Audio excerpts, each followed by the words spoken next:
Саламатсыздар ма достар, менің есімім Искакова Айгерім, Спангулов заңгерлік компаниясының заңгерімін.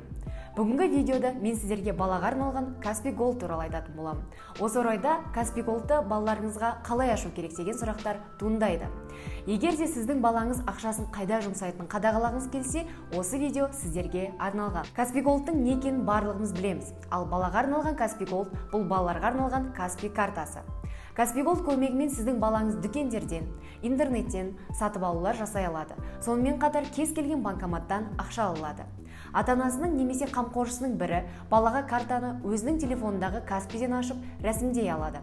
Содан кейін оны кез келген Каспи картаматтан ала аласыздар. Біріншіден, балаңыз сізден қашықта жүргенде ақшасын қалай және кімнен беріп жіберемін деген сұрақтар туындамайды. Себебі сіз Каспи қосымшасындағы перевод арқылы онлайн жіберетін боласыз.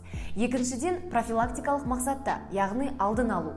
Ол дегеніміз мысалы, балаңыз сіз тамақ алсын деп беріп жүрген ақшасын ойындарға және де басқа да әуесқой бағдарламаларға салып жүрген болса, көріп көптеген келеңсіздіктердің алдын алуда жақсы құрал болады. Үшіншіден, балаңыздың өзі ай сайын берген қаражаттың қайда кетіп жатқанын көріп, түйсініп, қазірден қаражатын басқаруды үйренеді. Енді осы видеода сіздерге балаға арналған Каспи Голдқа байланысты ең жиі қойылатын 10 сұраққа жауап берейін. Ал енді бірінші сұрақ. Балаға карта аштыру қанша тұрады? Балаға Каспи Голд ашу тегін, және де жай Каспи Голдтан айырмашылығы уақыты өтіп, жыл өткенде ауыстыру тегін болады. Баланың өзі Каспи терминалдан қанша ақша шешіп алады? Айына 10 мың теңге ғана шешіп алады. Қалған ақшасын Каспи қосымшасында қолданылады. Переводқа келетін болсақ, айына 50 мың теңгедегі сумманы ғана аударып отырады. Үшінші сұрақ. Қанша жастағы балаға карта ашып беруге болады? Балаңызға Каспи Голдты ашу үшін балаңыздың жасы 10 жас пен 16 жастың аралығында болуы тиіс. Келесі сұрақ. Балама картаны менің мобильді қосымшамда аштым. Енді жұбайым ол картаны барып картаматтан алып кете алады ма? Жоқ. Балаларға арналған Каспи Голд ата-аналарының бірінің картасына қосымша карта ретінде шығарылады. Оны мобильді қосымшасында шығарған ата-ана ғана Каспи картаматта баланың Каспи Голдын ала алады. Және де сонымен қатар карточкалық транзакцияларды көре алады, картаны блоктай алады, және де интерактивті сатып алулар лимиттерін өзгерте алады, немесе картаны жаба алады. Менің Каспи Голд картама арест қойылды. Баламның Каспи Голд картасына да арест қойыла ма? Себебі балаңызға ашылған карта сіздің негізгі картаңызға қосымша карта болып есептеледі. Келесі сұрақ. Неліктен менің Каспи приложениемда балаға арналған Каспи Голд батырмасы жоқ? Ондай батырма сіздің мобильді қосымшаңызда шығу үшін сіздің жасыңыз 28-ден жоғары және 70-тен төмен болу керек.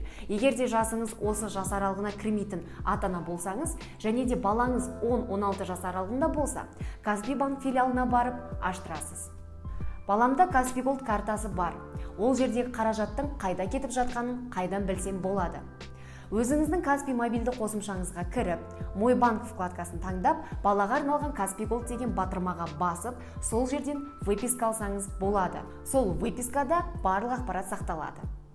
Балаңыз Каспи Голдтағы қаражаты мен Каспи приложениеда келесідегідей заттарды төлеп немесе сатып ала алады. Бірінші, ұялы телефон балансын толтыру.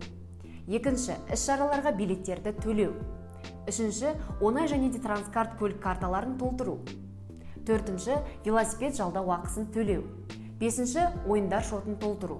Ал именно осы функцияға келгенде соңғысын приложение арқылы өзіңіз қарап бақылап немесе шектеу қоя аласыз.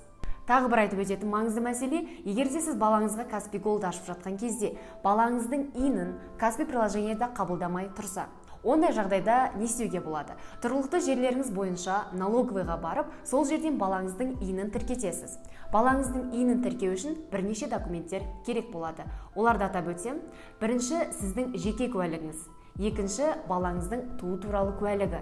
Осы екі документті алып, базаға балаңыздың ині туралы ақпарат енгізілген соң, балаңызға Каспи Голд ашып, карточкасын алып беріп, балаңыздың счетына перевод арқылы ақша салып, балаңыз ақшасын қайда құртатынын бақылай аласыздар. 10-шы сұрақ. Егер де балаңызда ин болмаса, немесе ин тірке алмай жатсаңыз, соңға, яғни 1414-ке хабарласып, ин тіркеу үшін толық консультация ала аласыз.